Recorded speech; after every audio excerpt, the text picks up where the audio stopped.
Bonjour Gilles Jacob, Bonjour. délégué général du Festival de Cannes pendant 24 ans, président du Festival de Cannes pendant 12 ans. Vous êtes une grande part de la légende du plus grand des festivals de cinéma du monde. Vous nous dites dans un livre étonnant, un roman comme ça, à la veille du nouveau festival, pour la première fois, vous n'en serez plus le président, mais vous dites que le festival n'aura pas lieu. Oui, c'est une plaisanterie, parce que je fais allusion dans le livre à tous les moments où le festival a failli s'arrêter, notamment évidemment la période de mai 68. Oui, et vous dites que le festival n'aura pas lieu. C'est une façon de dire que ce festival, on ne sait jamais ce qui peut s'y passer. Mais c'est vrai que c'est fragile, un festival. Il peut se passer n'importe quoi, surtout en ce moment. Et donc, il faut mener son combat, parce que c'est un vrai combat pour un directeur de festival. Il s'agit de convaincre la presse, les professionnels, le public, et puis faire son travail. Oui, une alchimie. Qu'est-ce qui fait l'alchimie de Cannes, qui fait que c'est ça, c'est Cannes? L'alchimie de Cannes, c'est un peu ce que je raconte dans cette fresque, en fait. Sauf qu'elle est de 1952 à 1972. Et j'ai voulu raconter l'intimité des stars et les coulisses du festival.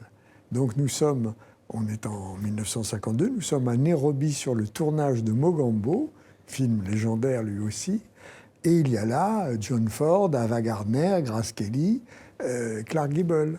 Et un jeune journaliste, devinez qui c'est, arrive sur le tournage, envoyé par son journal pour 5 jours, et il va mener pendant 5 jours la vie aventureuse, Oui. parce que c'était pas du tout reconstitué en studio, ça se passait sur place, À Nairobi, en plein dans la jungle. avec des chasses aux papillons, avec Clark Gable qui fait sa gymnastique le matin, avec les fourmis qui piquent. Avec la révolte des Momos, Oui, qui enlève, je ne veux pas dévoiler les secrets, mais il y a un enlèvement, il y a des batailles. Enfin, c'est presque le tour du monde en 80 films. oui, on voit Grace Kelly, on la voit qui vient voir, qui dit « Tiens, j'ai rajouté quelques lignes au scénario, il faudrait quand même dire que ces peuples sont opprimés, qu'il faut leur donner de l'éducation, qu'ils sont souvent traités comme des esclaves. » Mais parce Elle que, se révolte.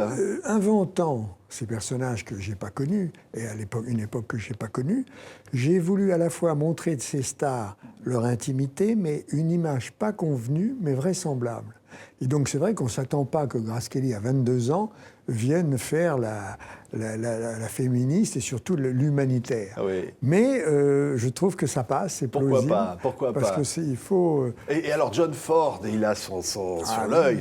Et alors, il affronte toute cette situation. Il faut mener un tournage en Afrique à mener un l'époque. tournage avec un producteur au téléphone, un studio américain qui lui dit il faut aller plus vite, il faut arracher des pages de scénario, avec un journaliste dont il ne veut pas qu'on lui a imposé et qui lui casse les pieds en posant des questions à ses acteurs.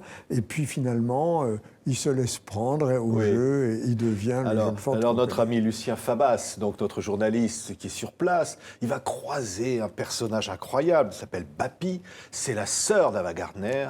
Alors il dit, elle n'en a pas le charme fou, mais elle en a quand même les formes fermes. Elle a existé d'ailleurs. Elle a existé, elle avait 10 ans, même plus que sa sœur. Elle était son agent, sa confidente, sa psy, son infirmière. Elle la suivait partout, elle s'occupait d'elle. Elle a tout sacrifié pour elle, presque. Elle a pratiquement tout sacrifié pour elle. Et ce garçon arrive, et de qui il tombe amoureux? Pas d'Ava Gardner, pas de Grace Kelly, pas de John Ford. Il tombe amoureux de la sœur d'Ava Gardner. Mais il faut dire, un jour, il la trouve toute nue, comme ça, dans sa nudité. Il n'y avait pas de pudeur. Ça, c'était Ava. Ouais. Ava le provoquait. Et en réalité, dans une scène où elle fait une espèce de danse de charme, un matin comme ça, et tout d'un coup, il se passe quelque chose qui empêche tout contact, et lui doit tuer un serpent, parce que c'est aussi un film à la Jules Verne. Je dis un film, vous voyez, le lapsus. Mais c'est un film, le lapsus, c'est pas mal. Si les studios veulent l'acheter, ce sera très cher à fabriquer. Vous imaginez tout ça, mais c'est basé sur des vrais personnages. Alors évidemment, votre journaliste, on pense à Robert Fabre-Lebré, qui va prendre donc la direction du Festival de Cannes après, ce journaliste. Et finalement, tout ça est plausible. Oui. Vous savez, c'est ou bien des anecdotes vraies, ou bien, quand c'est pas vrai, c'est plus vrai que le vrai. Parce qu'il s'agit de réinventer dans le rêve, la fantaisie, puisqu'en fait, on est dans l'univers des stars, profitons-en. Puis alors, dans la deuxième partie, Oui. là, on tombe dans mai 68. Oui, parce qu'alors là, il prend la direction du festival, il garde cet amour, mais il oublie un peu cette Bapi, et qu'il va essayer de la retrouver en faisant venir le film à Cannes, mais il n'y arrivera pas. C'est-à-dire qu'en fait, ils se suivent, ils ont des amours mouvementés, mais éternels. Alors, on entraîne le lecteur de Hollywood à Madrid, à Rome, à Cannes, évidemment, à Londres. Ils finissent leur vie à Londres, parce que c'est un amour sur longue durée, y compris quand ils sont vieillissants. Et donc, il va partout. Elle l'aide à Hollywood, elle l'aide à rentrer dans le milieu des stars. Lui, évidemment, amoureux d'elle, l'accompagne tant qu'il peut. Et puis, il se passe mai 68, parce que là, il est devenu directeur du festival. Alors là, mai 68, c'est évidemment, on s'en souvient, la révolte, c'est Truffaut. C'est Truffaut, il y a Louis Malle qui est dans le jury, il y a Godard, Polanski, et les trublions, il y a des sit-ins sur la Croisette. Oui, alors là, c'est une reconstitution, mais là, j'y étais, de mai 68 pendant 50 pages, mais vu des yeux du directeur du festival qui n'a qu'une idée en tête, c'est que le festival se poursuive jusqu'au bout à cause des étrangers qu'on ne peut pas renvoyer comme ça.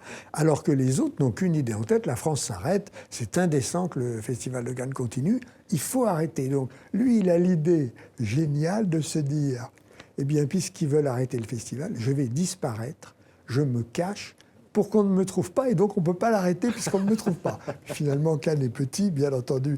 Il y a les confrontations que vous savez, et puis il y a l'après-Cannes où tout le monde s'en va. Certains s'en vont à Rome, on les accompagne à Rome avec Fritz Lang. Parce qu'on croise évidemment des très grands noms. Vous avez évoqué John Ford, Truffaut, Godard, mais il y en a plein d'autres. Orson Welles, Fellini, Fritz Lang, tous dépeints dans des petits portraits que j'ai voulu très vivants. Ce qui est merveilleux, c'est qu'il y a le temps qui passe, il y a une forme de nostalgie très douce, très belle, qui vous ressemble, Gilles Jacob. Vous avez mis beaucoup de vous-même, finalement, dans ce livre. On revoit votre personnage jusqu'à la fin de sa vie, vieillissant, et puis avec cet amour avec toujours ce lien très fort, et finalement, cette aventure de la vie. Vous aviez écrit un livre qui s'appelait « La vie passée comme un rêve ». Passera comme un rêve. Et là, elle est passée comme un rêve, oui. Mais vous en parlez très bien. Moi, je n'ai qu'à me taire et à vous écouter. Oui. Mais c'est ça, pourquoi la vie passe comme un rêve pour vous? Elle passe comme un rêve parce qu'on est dans un univers irréel. L'univers de toutes ces stars, de tous ces grands metteurs en scène, etc., y compris pendant le Festival de Cannes, mais même toute l'année, puisqu'on les croise tout le temps. Et donc, c'est une vie évidemment merveilleuse. Je ne saurais jamais assez remercier les gens qui m'ont nommé là. Mais c'est une vie aventureuse aussi, y compris la recherche des films, la recherche des stars. Il faut se battre pour avoir le film, parfois pas fini, c'est ce que j'essaye de montrer. J'essaye de montrer le métier de directeur de festival dans sa recherche, dans sa quête éternelle de nouveaux films, de nouveaux stars, de découvertes, etc. Mais on a l'impression que vous êtes toujours resté, on vous voit là, cette photo c'est vous qui l'avez faite de Sharon Stone en haut des marches, hein. On vous voit là toujours rester un enfant, un gamin qui découvrait des films dans une salle de cinéma pour la première fois quand vous étiez enfant, toujours. Mais on reste gamin. Le corps s'en va, mais pas le ciboulot fonctionne. Je touche du bois. Mais c'est ça le plaisir du cinéma, c'est de rester gamin. Ça maintient dans un rêve éveillé qui est très doux, en fait, malgré les coups qu'on reçoit de partout, parce que, évidemment, je le montre aussi, les prétendants au poste, les jalousies, les gens qui veulent s'infiltrer, les coups bas. Ça, c'est aussi la vie du directeur de festival.